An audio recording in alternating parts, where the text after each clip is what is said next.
bear markets are a mindset. Is sentiment shattered? Are the bulls no longer on the right side? Bitcoin's job is just to be a cockroach and just keep going. And of course, as is always the case over the past 5 years, you've always had these concerns that bubble up again in terms of the FUD, specifically around strategy itself. I agree with you that strategy is a beast into itself. Sailor just has so many tools. And I'm curious to get your take right now on what happens to alts from here. For the token landscape, I mean, Fartcoin and the meme coins is kind of its own thing. Like, personally, I don't know why people buy that stuff. What's your view on the altcoin space right now? I just don't think the market needs this stuff. And when you run the numbers are really ugly. So I'm curious to get your take on Zcash. And is it potentially a privacy hedge around dystopian governments in the future? Alt season where everything just goes up, I just don't think it's coming.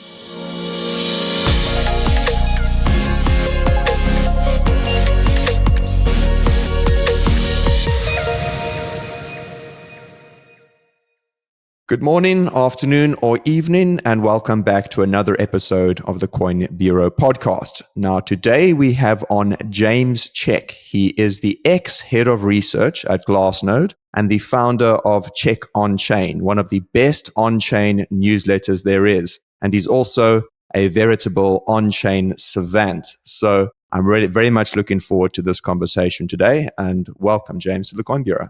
Thanks for having me on, Nick. That's a great introduction. Great, man. So before we dive in, James, just a few quick disclaimers, guys. Nothing in this video is financial advice. Please consult the disclaimer in the description for more information and consult your financial advisor before making any investment decisions. So, James, we have a lot to talk about today and dive into all the on-chain alpha I just mentioned. But just to quickly introduce yourself to our audience, can we have a quick 1-minute intro? Because I believe you're actually a civil engineer, and I'm curious to know how you went from that and fell down that crypto rabbit hole. Yes. So you're right. I was a civil engineer, and I was a very particular type of civil engineer, which is a little bit strange, called geotechnical. So that's everything to do with the ground. And if you think about like structural engineers, steel and concrete is very different to geotechnical engineers because we know a lot about steel and concrete perform like steel and concrete. The ground is what Mother Nature gives you. And it's a very, very different problem set. Digging a very large hole is a whole job to keeping it up. You know, there's a lot of risk. There's a lot of probability. If you design a foundation for rock and you hit clay, you're in a world of pain and you don't know if it's rock or clay until you dig it up. So there's a lot of risk, a lot of probability. Markets, a lot of risk, a lot of probability, a lot of lateral thinking. You've got to think outside the box. So there's a bit of a connection there. Now, you're right. I was an engineer for about 10 years and I fell down the Bitcoin rabbit hole. I mean, I bought the 2017 top, like the actual Pico top. It was the first thing I'd ever bought before in my life. And obviously, as many of us did in 2018, lost stacks and stacks of money. But there was something about the market, this whole thing about price and investing in Bitcoin and crypto. And I was trying to get my head around it all. And by the time we got to the end of 2018, start of 2019, my 10 grand is worth 10 cents. And I thought, okay, I got to go back to basics. So I read the Bitcoin white paper and I realized that my spreadsheet of 50 shitcoins that had all gone to complete zero. I was like, okay, I've done something wrong. Back to first principles, read the white paper. I was like, okay. Bitcoin really started to click as like a genuine new monetary asset. And that side of it really clicked into place for me. So I discovered the on-chain side back end of 2018-19, start of 2019. Coinmetrics released the realized cap, which is, in my opinion, the most important metric in Bitcoin. It represents all the value that's been saved by people who've allocated capital to Bitcoin. We actually crossed $1.1 trillion in that metric this cycle. So it's a pretty significant number when someone says there's no intrinsic value. I'm like, there looks like $1.1 trillion of savings have been put into this thing. Anyway, that just captivated me. I started studying it, teaching people about on-chain data, joined Glassnode in 2021. As you said, ran their analyst team for about 3.5 years, and then spun off and did Checkonchain as of April last year. Wow, man. I guess I have one question. What coins did you invest in that led you to fall from 10,000? I mean, in 2018, you could have picked a basket of anything. I mean, I'd spread all the ICOs, right? I mean, everyone's got to come in there and burn your fingers a couple of times. It was classic investor sentiment, which now I use that investor sentiment all the time when in my analysis. I can see all the times that I thought, I'll sell here and I'll buy back later. And then it would rip and I'd be like, okay, the bull market's back on. And I'd buy the local top again. It would sell off. And every single time I'm trading Bitcoin for ETH, ETH for shitcoin 5, shitcoin 5 for shitcoin 450. And like, you just go down this list. And, you know, by the end of it, you're like, I've got this diversified portfolio of everything that's worth zero. Yeah, the altcoin bag holder, all the totally the veritable so collection. It was a tuition. You got to pay your tuition. Exactly. Yeah, you end up a long-term community member, right? Okay, so that's very interesting.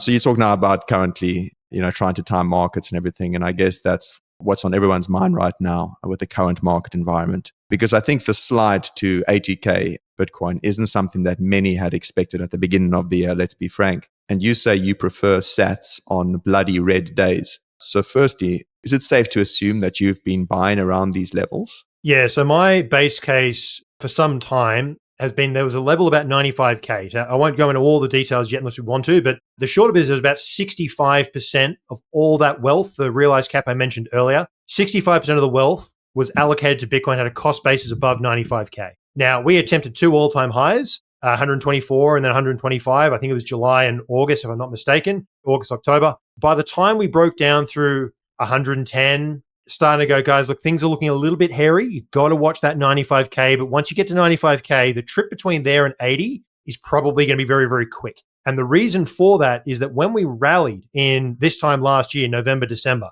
and we broke out of that 2024 chop range, there was very few coins that transacted in that 85 type zone. And there's a bunch of other price models and things there that just said, look, if we get to 95, things are probably going to get hairy very quickly and go down to 80. So I think, like most people, I didn't expect 2025 to be a red year. However, by the time we got into October, we were starting to say, look, it's getting a bit hairy. You get down to 110. Now you're down at 100. Once you get to 95, it's probably in a bad spot. And the trip to 80 is going to be fairly quick. And unfortunately, that is more or less what has played out. So really, it's about understanding incentives. Do we just see too many people buy too many coins at too high of a price? When you got 60% of the wealth or 65% of the wealth above 95, you go below it, that very, very quickly gets a lot of people on the wrong side. Yeah, it makes sense. And right now, in terms of the current price levels, like we're currently at about 87K. We caught something at the bottom, about 80K. You've mentioned before on a few podcasts this level of the true market mean. Yes. Which could act as some sort of a support. Can you just explain that to our audience and why you think so? It's like kind of like a support base. Yeah, so true market mean, it's about 82K. And the reason that's an important level is it basically captures the average cost basis for active investors. So there's two ways we can measure using on-chain data. We can look at where did everyone have, think about this as where is everyone's cost basis? Where is everyone's psychological level? Where do all those long-term people who are active in the cycle, where's their average price? Meaning we're at break even. And that's at 82. So 82 is about where everyone returns to their break-even level. There's some people who've been around for a long time. There's some people who've been around and bought more recently this cycle. There's some people who only got in last cycle. If you take the big picture average of where everybody's cost basis is, it's about 82. The average cost basis for all of the ETFs is 82K. And if you think about it, this cycle, $100,000 Bitcoin is a different animal to $10,000 Bitcoin, right? We're just at a whole different, we're 10x larger in terms of size. So yes, there's people who still have a lot of coins from much cheaper prices, but the people who actually invested on a dollar basis, 82K is that center of gravity. So we've more or less compressed all the way down to level. So from my perspective, and for me as a long-term hodler, you're going to give me coins in the 80s, I'm going to take them all day. So to answer your previous question, yeah, I'm a very happy stacker down here, but I'm also very aware that we probably aren't done with this correction yet. There's probably a bit of process to go. Bottoms take time to actually hammer out. I don't think we've completely hit capitulation just yet, but I also think a pretty significant amount of the damage that was going to get done probably has been. So, this is one of those things that we assess as it plays out. Yeah, that's interesting. I guess coming back to the downside scenarios that you mentioned, potentially, reaching capitulation level, something that many people are throwing around, it's not necessarily on-chain, but from a technical perspective, is the 200-week moving average, which could be like if we are in a bear market, which is another question entirely. And if we are in a bear market, the absolute bottom, generally we catch a bounce at the 200-week moving average. And that's also one of the Galaxy Digital's head of trading has that view as well. So I'm curious, what do you think about that thesis? And do you think we could potentially hit that level if we are in a bear market? The first question is actually, are we in a bear market? And I would actually frame this up, well, what is a bear market? Because a lot of people are going to say, oh, it's when we go down 70%.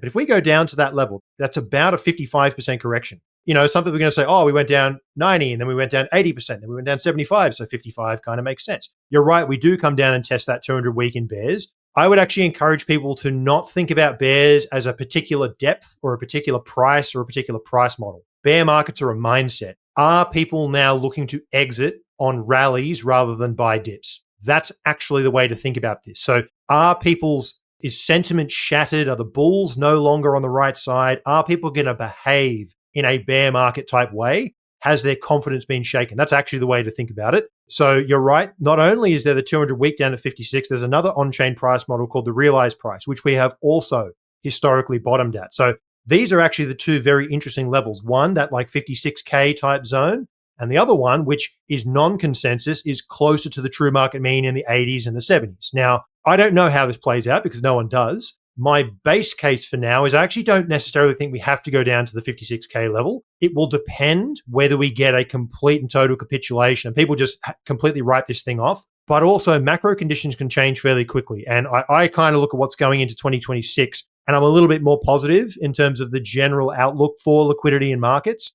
So that's part of a guiding light for me. Again, no one can really tell how this plays out, but those are the two important zones to be paying attention to. Okay, interesting. So you think that what would define a bear market is if we see these rallies that get sold out pretty quickly. So how would that you view that on chain, or you looking at the chart specifically? Yes. So there's two. I mean, at the end of the day, why do people buy anything? Generally speaking, right? There's the hardcore hodlers who just buy because they love Bitcoin, but the vast majority of people buy because it's profit and loss. That's their incentive structure. So there's two types of profit and loss: realized and unrealized. So I like to think about this as when we look at the unrealized loss, that's the weight that people are carrying. They bought a bunch of coins at 100 and they're currently down 20%, 30%, whatever it is. And the bigger that number gets, the more you get all the tourists, all the speculators, all the people who aren't serious hodlers, they will de-risk and leave and walk away. So what we're really looking for is, when do the unrealized losses get bad enough that no one in their sane mind who doesn't truly believe in Bitcoin is left? Wait for all the tourists to be gone, and you will see that playing out in the realized loss. So we will actually see people who bought the top, and this happens all the time. The final capitulation actually has three different types of people who sell. There's people who bought recently thinking it was the bottom of the dip and they get wrecked and then they sell again. So we call them short-term holders locking in a loss. You get people who bought the top and they hodl for such a long time they become long-term holders. They sell in a loss. So you got short and long-term holders in loss. But there's a third group that only shows up at the absolute bottom: long-term holders in profit. People who bought at 20K or 30K, and we sell, let's say we sell off down to 50 or 60. They sell in profit because they're afraid it's going to go even lower. So when you get people in loss, long and short term, and you get people who've held for a long time and are scared it's going lower, they all sell on the same day. We saw this in FTX. We saw this when COVID happened. We saw this in 2018. It's like just this broad-based maximum fear. I think it's going to zero.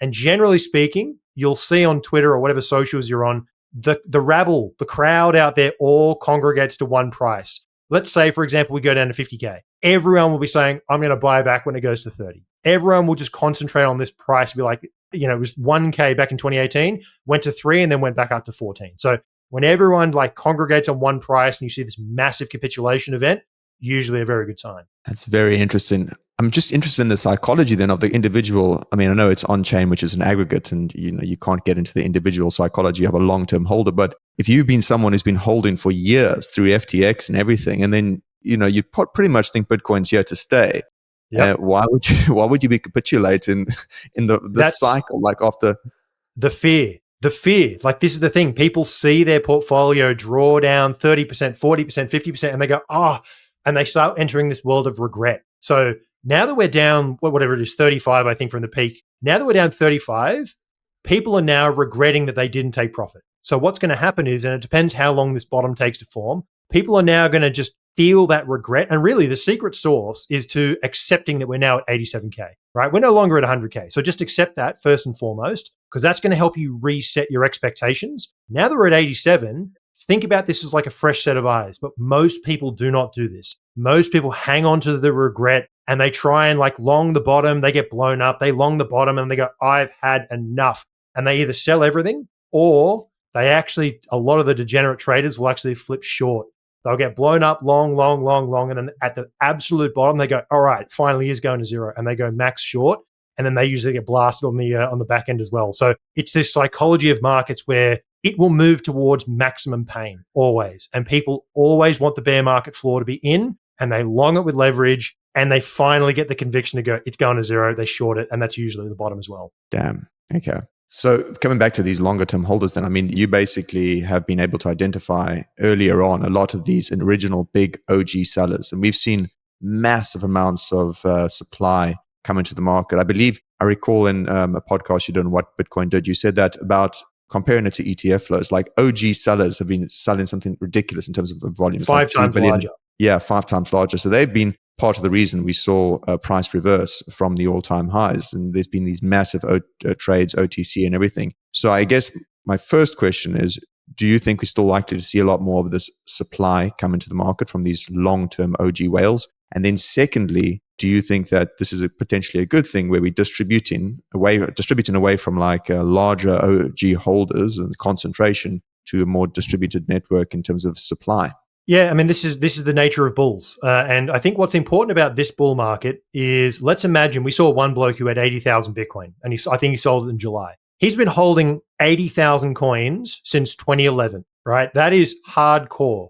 Like, it doesn't matter what he owns. The guy's got $9 billion worth of capital. So for someone like him, if he had a sold, or I don't know if it may not even be him, but if they had a sold like 2 years ago, they probably would have been arrested. They would have had the feds in their door being like, where'd you get this Bitcoin money? Like, for the first time ever in all of Bitcoin's history, there's enough regulatory clarity saying that, like, you know what, the administration is even talking about Bitcoin. There's bills about Bitcoin. There's bills about stable coins. We've kind of crossed that hurdle. The ETFs have been a massive buyer. Treasury companies have been a massive buyer. Institutions have been big buyers. They have the exit liquidity for the first time ever to actually unload what is billions of dollars. So I do think it's actually an important changing of the guard. It also makes sense from an incentive structure that this 100K level was a stretch target for so many of these guys. So it has been a great rotation type event, old money coming out, new money coming in. And a lot of this new money, as I mentioned before, 65% of the capitals come in above 95K. But if you think about who a lot of those buyers are, they're buying IBIT at $50. They don't know that BTC, they don't care that BTC traded at $10 and $100 and $1,000. They see IBIT going from 25 to 75. That's their entire price history of Bitcoin. So it's just a completely different mindset. If the buyers are different, the sellers are going to be like, you're right. This rotation, I think, is an important thing. I also think that they do, generally speaking, slow down. When the correction comes in and we start to hit markets like we are now, generally speaking, they've done most of their distribution by the time that happens. And they then have a whole lot of capital on the side, which generally they're patient and they allow the market to come to them and they'll step back in.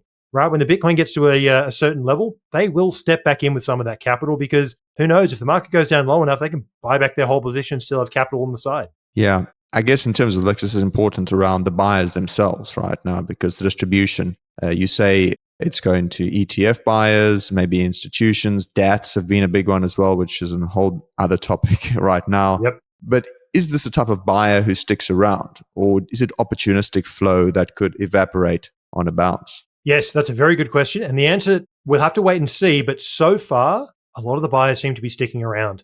So something that's been very different about this cycle to previous cycles, 2017 and 2021, we use a metric called long-term holder supply, captures all the coins older than 5 months. In 21 and 2017, it was just one big sell-side event. Basically, that pool of long-term holders, as the market went higher, they peeled off more and more and more. It was just kind of one big sell-side event. We've seen 3 of those this cycle. The first one in 2024 when the ETFs went live. The second one at the end of 24 is the Trump election. And then the third wave has been more recently. So the interesting thing about that is the long-term supply has actually recovered very quickly after that. And that's actually telling you that the folks who bought those sold coins at 75K, at 100K, at 110K, they actually still hold on to them. If you look at the ETFs, we've seen about 4% of the Bitcoin that's gone in come back out again. And this is during a 35% market drawdown. So in fact, the ETFs are pretty much at their cost basis at 82K, and we're seeing 3 to 4% of the outflows. It's kind of pretty important that we're just not seeing that like, I'm giving up. I don't want to hold this Bitcoin thing anymore and it sucks. We're actually not seeing that type of dynamic. Not yet. Not that it can't change, but at this point in time, we're not seeing that. Okay. So that's obviously the ETF buyers. Now, another one that has driven a lot of the run-up earlier this year is the DATs, right? And it seems that a lot of them are in a lot of trouble right now in terms of below their net asset value. Some are having to sell to buy back shares. And it seems as if the consensus out there is that the DAT meta is cooked. And of course, as is always the case over the past 5 years, you've always had these concerns that bubble up again in terms of the FUD, specifically around strategy itself. Although I don't tend to think that strategies are concerned. It's more the marginal DATs that got in over their skis. I'm keen to hear your perspective on the DAT meta right now, and if this could be a threat to the price of Bitcoin, especially if there is forced selling and unwinding of the flywheel effect in reverse now. Yeah, so I actually don't think so, honestly. So I agree with you that strategy is a beast unto itself. Sailor just has so many tools and such a scale that I think they're going to be fine. I mean, their cost base is 74K, and I can imagine the headlines talking about, Sailor's Bitcoin bet goes belly up at 75, and,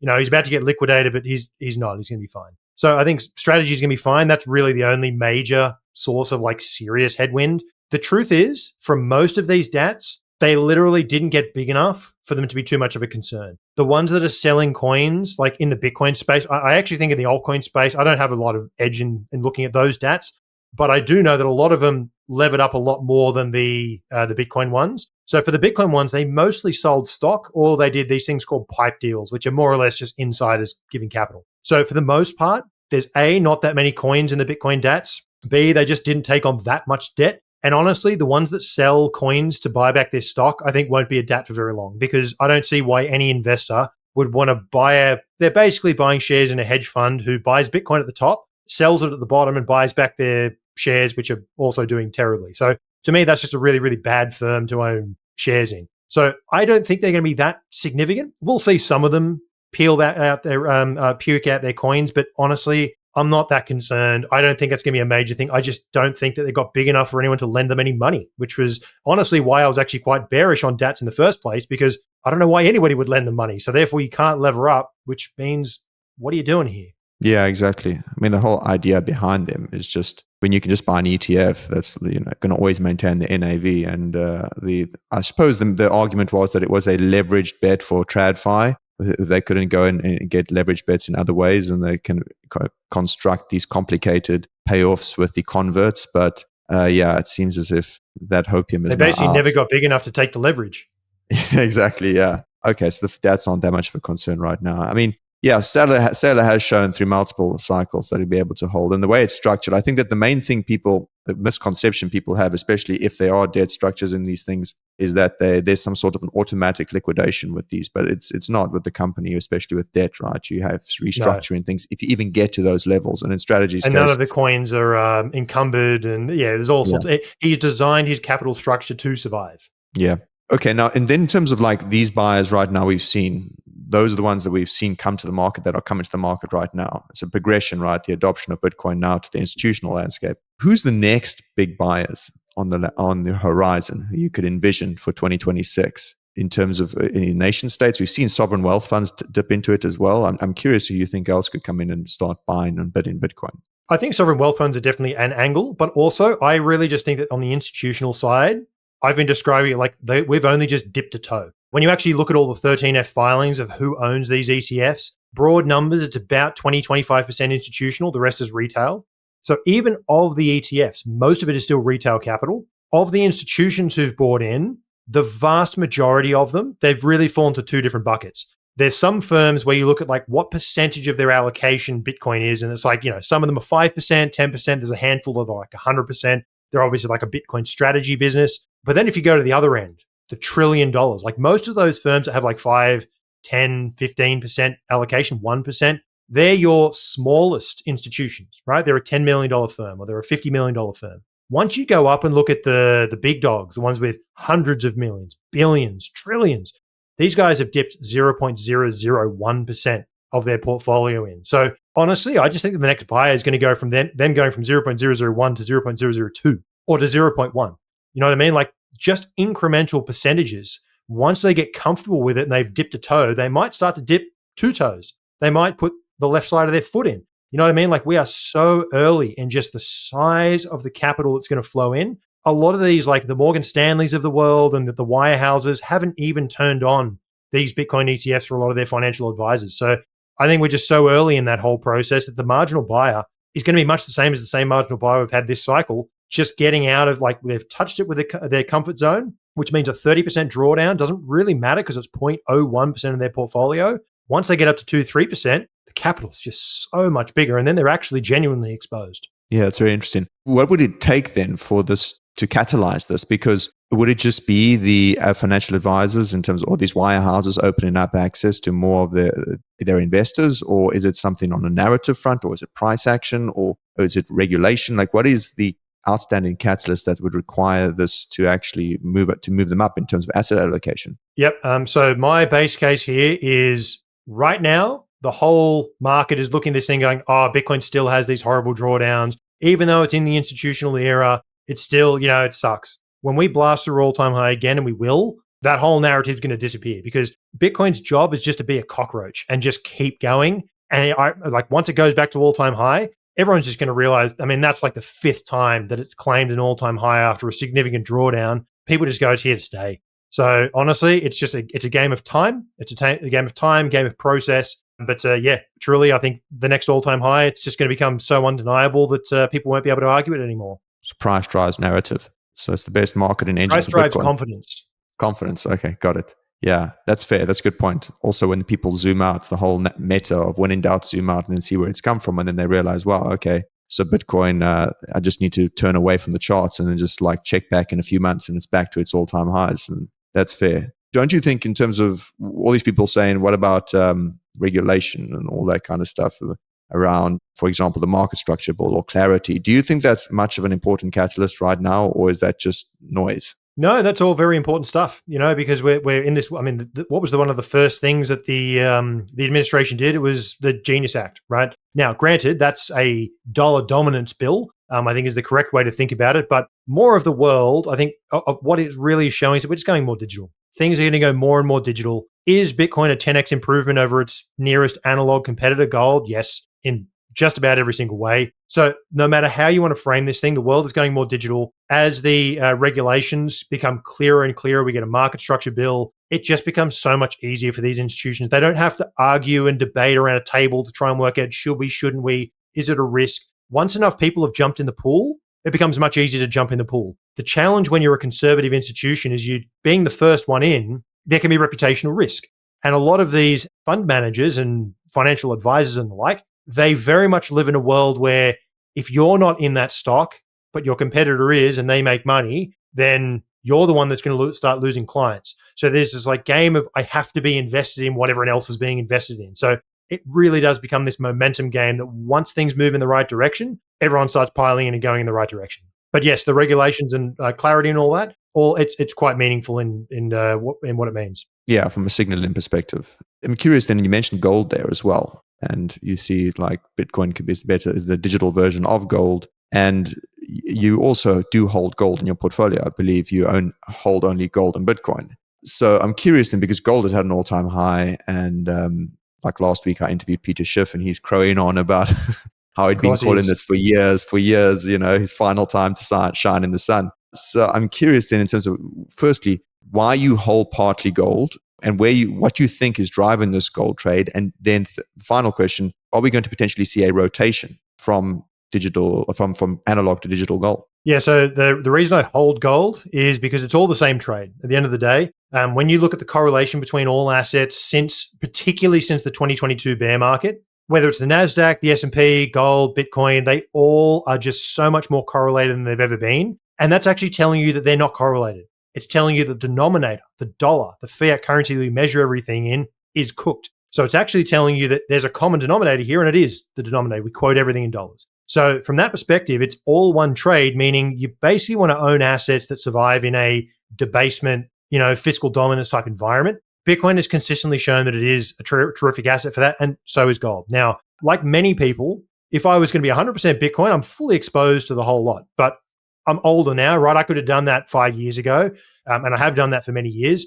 As I get older, for me, I treat Bitcoin and gold, but Bitcoin is my savings asset. I save it for long duration expenses. Now, for me, I'm an Aussie. The Australian housing market is the thing that I'm actually chasing. So that is my hurdle rate. That's my inflation rate. Now, right now is a fantastic time to make this kind of example. Bitcoin's down 30%. I really do not want to sell it here because I think it's massively undervalued and I'm a buyer of it. Let's say, for example, I found the house that I wanted to buy, but I need money to go and start that deposit and actually just get myself into that market. My gold is sitting there doing absolutely nothing, trading around all-time high.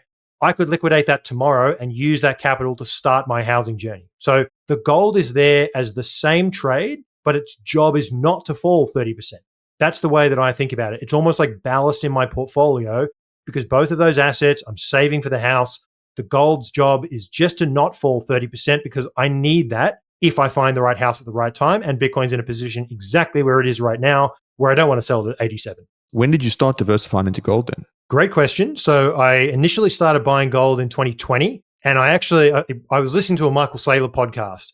And this is when he's only just bought in and he's like, he's a great orator for this type of thing. And as I'm driving down the freeway, I'm listening, I've just got to sell all my gold and buy Bitcoin with it, which is exactly what I did. And I made a deal to myself when I did that. And I said, look, at some point, I need to buy back 10% of my portfolio in gold. I don't know when it will be, but I'm just going to feel my way around this because I don't want to be fully exposed to Bitcoin. As you get older, things change in life. And basically, I started buying my precious metals about 2 years ago, is where I started reallocating to it. And that was really the right time because in many ways, I think the right way to think about it, there's a bitlife crisis. And the bitlife crisis is once you get to like Bitcoin's trading at 100K, $1,000 doesn't go very far anymore. If you've been around for a couple of cycles, suddenly it's marginal. And I was like, okay, it just felt like the right time to go. It's actually time to start diversifying into something else because your dollar simply doesn't go as far as it used to. So in many ways, for a lot of people who've been around for a couple of years, their best stacking days are behind them. So therefore, you start to look and say, well, what else would I allocate to? Because Bitcoin will have diminishing returns. There's no question. As anything gets bigger, this will be the case. I still believe it's going to be a kick-ass asset, and I can't really see that many other things to buy in place of it, but I can use my capital that's coming in to buy other assets as well to diversify essentially with my income rather than rotating out. And that's the second question you had is on rotation. There will no doubt be capital that rotates in and out of Bitcoin Gold because at the end of the day, if you're not in gold, you're in NVIDIA. If you're not in NVIDIA, you're in Bitcoin. If you're not in Bitcoin, you're in choose your other asset. The world is a relative place and capital will flow and move to where it's being treated best. And there's no question that the AI boom, right? This is a once in a generation event where the AI trade is on. Capital has no doubt sold Bitcoin, sold that, sold this, and moved into the AI sector. So it's just like a relative world. There will always be rotation. At some point, that AI bubble is not going to look as attractive. Capital is going to have to go somewhere. And Bitcoin's going to be undervalued at that point, and people are just going to rotate. So yes, that's always going to happen. Yeah. Really interesting. Bitlife crisis. Yes. It's not my line. No, that's your line. No, that's not my line. That's American Hodl's line. But yes, it's a common saying in the Bitcoin world. Love it. Yeah. And now are you at your desired allocation in terms of 10% precious metals and the rest Bitcoin? Yeah, more or less. And to be honest, I'm one of those people. I never check. I don't know. Like I never check my portfolio. And this is something that I've certainly found in my time. I understand gold and I understand Bitcoin. I don't really need to think about them. I don't really care what they're worth because I'm not looking to sell them anytime soon. For me, they're my longest duration assets and I just let them do their thing. So I actually have no idea what allocation they are in a percent terms. I got a ballpark idea, but it'll be close to 10%, I think. Okay. You mentioned there like people selling out of Bitcoin to chase the AI bubble. And recently, this all comes back to the question around what sort of asset is Bitcoin in the eyes of most people in terms of just the way they allocate, but then also correlation. So the Bitcoin correlation with NASDAQ hit an all-time high again, near 80% about a week or two ago. And there is this concern that, well, is it like a risk-on or risk-off asset? If it's a risk-on and you have a collapse in the AI bubble, if indeed you think it's a bubble, we could have a fall in Bitcoin as well. And then it's not really acting as a hedge, a hedge against these kind of risks, the safe haven asset. So what do you say to people who have that concern around a bubble in AI, a collapse in tech stocks, and what this could do to Bitcoin? Yeah, so if we have a collapse in the AI bubble, it doesn't matter what you own. If it's not dollars, it's going down. It's going to be that simple. There is I can't see a world. This is the thing. Everything is correlated to everything. So this idea that the thing you own has to hedge the next 50 seconds of price action because something bad happens, I think it's just wrong. The way that I think about things, what's the trade after the trade? If the AI bubble pops and we get some kind of cascade because everything is tethered to everything, if that happens, the powers that be have a choice to make. They either allow the system to correct and do proper capitalism where you allow all the bad ideas to get flushed out, you allow all the pensioners to lose all their retirement money, you allow the pension funds to go bankrupt, you allow the bond market to crack. They can either have that play out or they can do what they always do, which is paper over it with printed money. And at the end of the day, the trade after the trade is going to be that they've got to patch over this thing with liquidity because no politician wants to deal with that. That is actually what I own the Bitcoin for. It's the insurance against the response, the policy response that will come into the mix. So that is how I like to think about it. Folks who get too caught up on, oh, look, the CPI print went up, therefore Bitcoin went down. What a terrible hedge. It's like, it's not hedging the next CPI print. What it's hedging is the government's requirement because of politics to print a boatload of money and make that fiat currency worth less over the course of time. Yeah, indeed. To quote Lynn Alden, nothing stops this train, right? Totally. So that ties into, and you mentioned liquidity there, and policy response. And I'm curious then, as you mentioned earlier in the pod around the macro conditions and why this means that we're probably not likely heading into a deeper bear market. How are you reading the macro tea leaves over the next few months as we head into the new year and a new Fed governor and election year, etc.? Yeah, so the macro is always hard to read. And what I've found very interesting, really since COVID, if you go before that, a lot of the macro commentators and analysts, generally speaking, I would consider them all contrarians, and they all kind of had the same view. Since COVID, the amount of people who have divergent views, which makes it very interesting because there's people that I trust who believe we're going into a very nasty recession and the market's really going to curl over. And there's others who are extremely optimistic. So it's a very, very interesting dynamic. Now, from my perspective, my base case is I actually think the liquidity conditions start to pick up. I think they've been pretty hairy, actually, over the last probably at least 3, maybe 6 months. So I think liquidity conditions have been much tighter than people probably recognize. But I think moving forward, you're right. I mean, Jay Powell is going to be out and Trump's going to put his own guy in there in the Fed. So all things being equal, that's not going to be more hawkish. So I think that's one angle to think about. No political group wants to get voted out and they're going to do a bunch of freebies. They're talking about tariff dividends and all sorts of stuff. In many ways, I think the administration in the US right now is just trying to keep the wheels on, and they've got spot fires all over the place. And at the end of the day, I think that they're going to have to start a balance sheet expansion. There's just not enough buyers for the bonds. If stablecoins don't just explode in size, and that generally speaking needs Bitcoin to be bigger, because stablecoins generally go flat and they have gone flat in terms of their growth rate since Bitcoin's pulled back. If they don't have a buyer for bonds, the sovereigns aren't buying it. They've got to find it somewhere. The reason that they passed the Genius Act is because they need a buyer of the bonds, and stablecoins, that's their kind of Hail Mary. If Bitcoin's not growing, they can have a hard time growing that balance sheet. So there's just a lot of things at play where elections, stablecoins, the whole lot, and nothing stops this train. You let this game run long enough, they're going to have to print the money. At some point, the cracks will show up. Yeah. Do you think that right now we're like a week or two from the December meeting, everyone's focused? I know you're not, you say that we shouldn't focus on particular data points or particular cuts here or there, but everyone's honed in on this December rate cut. Do you think Powell's going to cut? I have no opinion. Even if he did, 25 bips doesn't mean anything. It's kind of sad that everyone sits around looking at a couple of crusty dudes in an office debating over what the policy rate should be. Wow. Okay. So you're telling me you don't get around the TV with all your mates down there and watch what Powell has to say and pass his language for Fed speak and all that? Totally. Yeah, mate. We do it with beers and popcorn.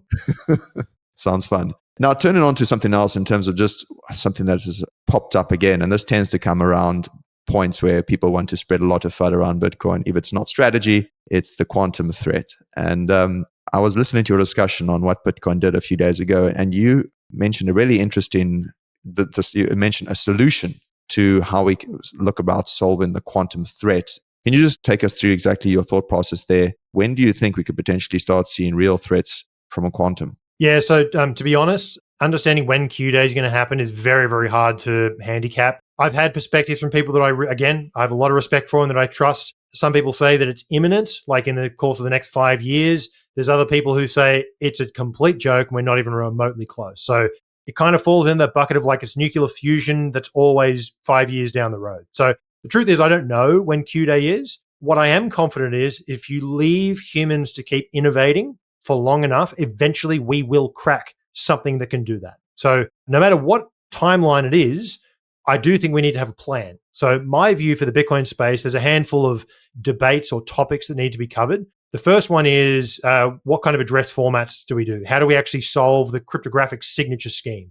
And that's a technical problem. I'm of the view that should be our focus because we need to have the options at a minimum, researched, planned, code written, reviewed. We need to have that process happening and ready to go as soon as we can because it's going to take a long time for people to migrate, to roll out. Bitcoin is a slow moving beast. and it's very difficult to change. So the technical side, we really should be starting the process now. So at a minimum, we have the toolbox ready to go. Now, the second challenge is what do you do with all the old coins? Because there's a series of old coins, Satoshi's coins, for example, early miners, lost coins. There's a lot of them. Some people say, 20, 25%, that essentially are, if they're lost, they will come back to market at some point. So there's a debate around like, what do you do? Do you freeze them? Right? Because some people believe that you should freeze them because you don't want those coins going back to market. There will be a bearish event, blah, blah, blah. I don't believe that that's the right approach personally. And I know that there is basically never going to be consensus in Bitcoin to ever freeze people's coins. So I fall in the camp of like law of the jungle. If we build the tools so that people can upgrade their coins, if they choose not to because they're dead or they're lost or whatever else, that was their choice. We didn't choose for them. If we freeze their coins, technically speaking, we're freezing before we even know that quantum is a thing, because in theory, we're doing it kind of assuming that quantum comes to market. There is a world where we freeze these guys' coins, and then suddenly, like it could be some dude who's in prison, for example, comes out, now his coins are frozen, and then quantum never actually happens. It turns out to be nuclear fusion, and we never actually solve the problem. We don't know. So we saw Mr. 80,000 Bitcoin. By pretty much anybody's logic, those coins that have been sitting there since 2011, until he spent them, the assumption was that they would have been lost, truthfully. So the fact that there's all these old coins, and a lot of people may be surprised. People look at the old basket of coins and they say they're all going to get stolen. It's like, well, what happens if they're all just guys sitting on legacy wallets? And then when we roll out the address format, suddenly all those coins move into the new address format. You're like, wow, they were hodled that whole time. So I just think that there's too much uncertainty from that perspective. So my simple framework is, first things first, we need the tech so that people can choose to secure their coins. That's the first thing we need to do. That's a process. Get that done. Then we can start debating whether we freeze people's coins or not. I'm of the view we'll never reach consensus on that. So frankly, I just don't think it's kind of a debate worth having. We can think about it, but I don't think it's going to matter. And then there's a third layer to this, which is who is going to produce the first quantum computer? It's probably going to be the US government, the Chinese government, or a high-flying American tech company. So let's say it's IBM. IBM cracks quantum. What are they going to do? Steal Satoshi's coins? Like that would be illegal on many, many levels. So like it really depends who cracks it, because you're probably going to end up with like a benevolent dictator in some way, shape, or form. And in theory, if they were to confiscate's the wrong word, there is a very, very real setup where someone could sign with the original private key and actually claim them, right? It could be set up as like a government jackpot where if you happen to have that private key, they get claimed. And if not, they sit there for 100 years. You would assume that no one's going to have that private key, and then maybe they get claimed. Don't know.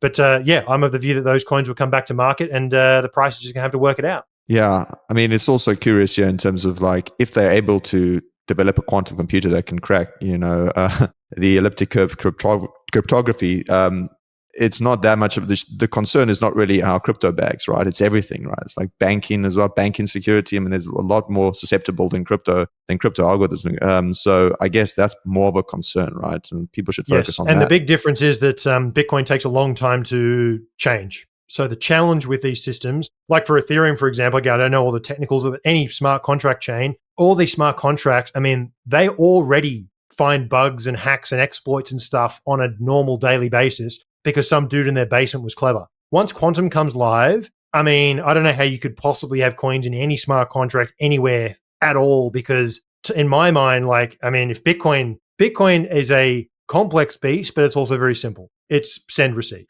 more or less. The level of complexity and all this other stuff is just so unbelievably, it's wild that, I mean, I just don't know how you could trust any of it. Yeah, fair. So just moving on now to another segment of the crypto market. I assume it's safe to characterize yourself as a Bitcoin maxi, but you did experiment with altcoins back in the first cycle and you got burned and that basically formed your view. First and second, I've made a lot of money with alts, particularly Ethereum. 2020, I actually came to my views by thinking about it, not because of price performance. So I actually sold my Ethereum as one of the best trades I ever did for Bitcoin. And that was actually a fundamental reason. So it's actually not because of the burn. I love a good burn in markets because it teaches you a lesson. No, the primary motivator is actually, fundamentally speaking, I just don't think there's any there.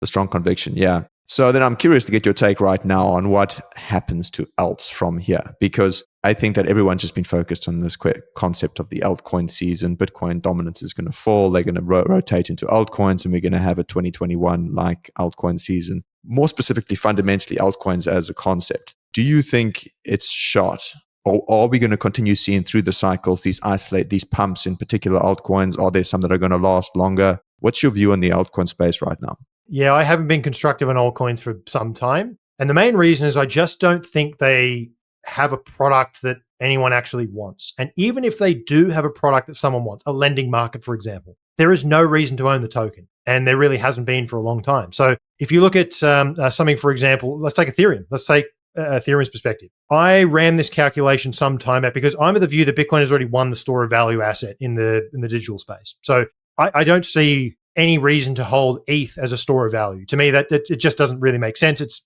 why would you ever hold the second best? It's like holding silver. You're kind of hoping for that 3 weeks out of the cycle where it does better. To me, that's not really a savings asset.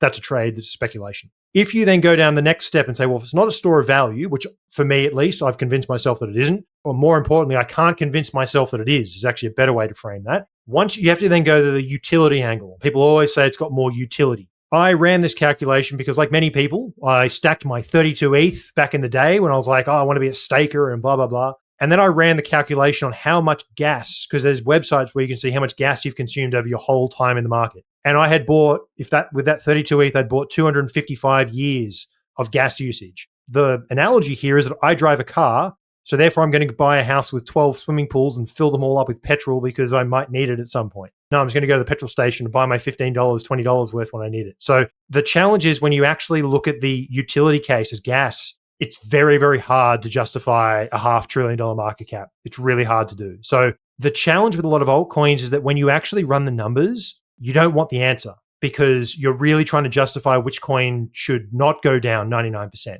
So to me, I just don't see the institutional narrative because they are going to run the numbers and they're going to see that most of these things are tremendously overvalued. I struggle to see the fundamental case for a lot of these things, whether it's L1s and for the token landscape. I mean, Fartcoin and the meme coins is kind of its own thing. Like personally, I don't know why people buy that stuff, but I get it. It's a gamble. It's a gambling culture. That's a different kind of mindset. But from like a genuine, I want to be an investor and I want to find value. Most of these tokens just give you no ownership of anything. There's no dividends. There's no cash flows. They've got like a price to sales. No one, like really, what are these things? They're for speculation. That most of the tokens are some kind of casino, a lending market, or a perp dex or something. Like crypto's really spent 10 years building casinos. And when I honestly looked at all the times I used all the ETH DeFi, what was I actually using it for? It wasn't to get a mortgage to buy a house. It wasn't to borrow money to build a business. I borrowed it to buy more shitcoins to ride the wave. Like I literally used all the DeFi stuff purely for speculation. And now that I don't use it for speculation, I don't miss it at all. I don't feel like I need the tools. I don't feel like I need the products. So that's my base case. Is I just don't think the market needs this stuff. And when you run the numbers are really ugly. And I can't find a way to justify it any other way. Yeah, it's a fair argument. Coming back to the narrative of kind of like a Bitcoin aligned narrative of a particular altcoin that has done really well over the past 2 months. And I'm curious to get your take on this is Zcash, right? And it's, I think that many people have come to this point around, okay, well, privacy is really important, concerns around government overreach, and then Zcash has gone through an upgrade. And it's also from a inflation perspective and a tokenomics perspective, it's got the halvings as well. So it's kind of aligned with Bitcoin. And then a few Bitcoin OGs have come out and like supported Zcash. So I'm curious to get your take on Zcash. And is it potentially a privacy hedge around dystopian governments in the future? No, absolutely not. What we're looking at here is a very well-executed marketing plan by Zcash. Ultimately, it's actually a really bearish sign for the altcoin system. What I believe we're seeing, the market can't get an all rising tide lifts all boats. Alt season, where everything just goes up, I just don't think it's coming. So the market eventually goes, you know what we should do? We should just pick one token and pump that. Surely we can pump one. And I just think there's been everyone who's looking for a pump has just gone into one asset. So no, I think it's actually just a very clever and well-executed marketing plan by the Zcash Foundation. And everyone's just looking for something because nothing else is going up. So truly, I think it's that simple. I think assigning narratives to it is really just trying to find which influencer got paid to shill it. Interesting. Okay. So what about your thoughts then on the privacy concept as well? I mean, obviously, Bitcoin is fully transparent, right? And it's anyone can analyze your movements on chain. Do you not think there is an argument to be made for a privacy coin of some description? There's definitely an argument for privacy, but that doesn't necessarily mean that you need a separate coin to do it. So in my view, like if you think about Zcash, they have had probably a non-exploited, but they have had an inflation bug. And these challenges, like you may get an inflation bug in that shielded pool at any time and you just never know. Part of the value proposition of Bitcoin is the fact that you can audit the whole thing. You can see the whole thing. Now, yes, there are trade-offs there in terms of the privacy, and privacy's always been a challenge for Bitcoin and will continue to be a challenge. There's no denying that. But I just don't see a world where buying a privacy coin is going to be the solution. Like it's you're taking a subpar asset and saying, oh, because it's private, therefore it's going to be better. It's like, I just don't like, people aren't going to be transferring between these. If you think about it from a privacy perspective, how do most people use this stuff? The vast majority of the world will never buy a ledger. They will never buy a ledger, let alone putting their money in a shielded pool. And by the way, the UX of, let's say we move into the world where banks start using this stuff, there's no way in hell the banks are going to allow you to use shielded pools. It's just not going to happen. It's completely against their ethos. So the problem with privacy assets is it's all well and good while you're only sending coins within the Zcash shielded pool. The moment, no one transacts peer-to-peer. This is just like a fantasy. The moment you touch an exchange, bang, your KYC. What was the point of doing privacy? So the challenge is that like there's a lot of fugazi, but at all that last mile problem of the moment that you transact with it, suddenly you leave enough metadata where it kind of doesn't matter. The user experience will never be there. And people just don't use this stuff this way. Like it's, I think it's a cute narrative, but I just don't think there's any real there. Cute narrative. I like that. Yeah. So you basically, the Zcash run-up could be cooked at some point. Oh, totally. Interesting. Totally. Okay. So just quickly to finish off with a few more light-hearted questions, James, if you're okay with it. Okay, firstly, obviously you look at all the top and bottom signals on-chain from an on-chain perspective. But do you have a rule of thumb about other things that you look for in terms of top behavior or bottom behavior? For example, grandpa shilling XRP to you, or your other uncle telling you that Bitcoin is dead again, or do you have any of these kind of rule of thumbs? Yeah, I mean, there was a good example. I forget exactly when this was. Might have been this time last year, and I have no idea what the price has done since then, but we were out at the, it's called the Bitcoin Bush Bash, which is a basically once every, or 3 times a year. Bitcoin is in Australia because it's hard to fly here. We have a conference, and it's basically free. People just show up all around the country. And we're in the middle of nowhere. We're 5.5 hours outside Sydney, like middle of nowhere. And this bloke over here is just talking about Bitcoin at the pub and goes, "Oh, are you guys into XRP?" I was like, "Not good, guys. That's a really, really bad sign. When you're in the middle of nowhere and some dude's shilling you XRP while his girlfriend's trying to have dinner and she looks very displeased, that's a bad sign." So I don't know what the price has done, but consider it to be about this time last year. I can't imagine XRP's done too good after that. Well, he was trying to tell us he was done $500, I think. Yeah. So either the outback bush guy shilling you XRP, or your taxi driver, whenever XRP gets mentioned by your average individual, that's a top signal. Okay. Here's another one that I think is more relevant. I've got a spreadsheet where I track my gold, silver, platinum prices. And there was that time at the top, 4,300 for gold. On that specific day, normally I update that spreadsheet like once a month, once every 2 weeks. I updated that spreadsheet 3 times in a day. And I immediately said to myself, that's it. We've hit the top. So that's another good example personally. If you find yourself euphoric enough that you're updating your spreadsheet on tracking these things and like you're feeling very, very rich, go for a walk and think about things because it's probably getting close. Yeah, it's a very good point. Psychologically as well, or how often and regularly you check CoinMarketCap. Absolutely. Yeah. The hodler mindset is a hard one to build, but it takes dedication through years of volatile markets for sure. And then what about anything like bottom, like the peak bottom, like apathy and sentiment just so poor? Like any other of those that you look for that just show you now's the time to buy? We've got to reach peak apathy, peak capitulation. Yeah, it's generally speaking, it's an event. It's a thing. It's an FTX. There's like an event where you just like the narrative is it's dead for a decade. And everyone is just absolutely wrecked. It's hard to know exactly, but there's usually an event that has occurred and it's usually catastrophic. And everyone goes, how could we possibly recover from this? It's usually the right time to be stepping in. And the exact opposite, if your stomach is absolutely churning, and this occurs in both bulls and bears, by the way, if you're looking to sell an asset and you're thinking, what am I doing? This is a terrible idea. Press on. If you feel very excited, don't do it. And likewise, when your stomach is churning, you're like, I don't know why I can't buy this thing. This is no way. It's going lower. Press on. Press on. Press on. Yeah. And when the Bitcoin obituaries start coming out, that's your sign as well. Unfortunately, Peter Schiff isn't a great signal because he's always bearish. So you never know. You never know where he is in the cycle. Yeah, that's true. One more question. So, what's one belief you had early in your Bitcoin journey that you've completely changed your mind on? Oh, good question. I mean, the most obvious one is like I had no idea what money was. Just the way that it opens your eyes to how much money changes your incentives. And once you actually correct for that, I mean, from my perspective, like something I've definitely learned is that people who are into Bitcoin, you don't need to go through all the water cooler talk. There was a journey that people have gone through to build their conviction, particularly at a time when no one believed it. Your uncle didn't believe it. The government told you you're wrong. The media told you you're wrong. So the people that built their conviction in that period of time are a very, very special character. So they've all gone through this like mental journey that is, I mean, frankly, given the regulatory environment, probably a once in a lifetime, once in a generation type event. The way that just like breaking through and like thinking that most people would actually get it.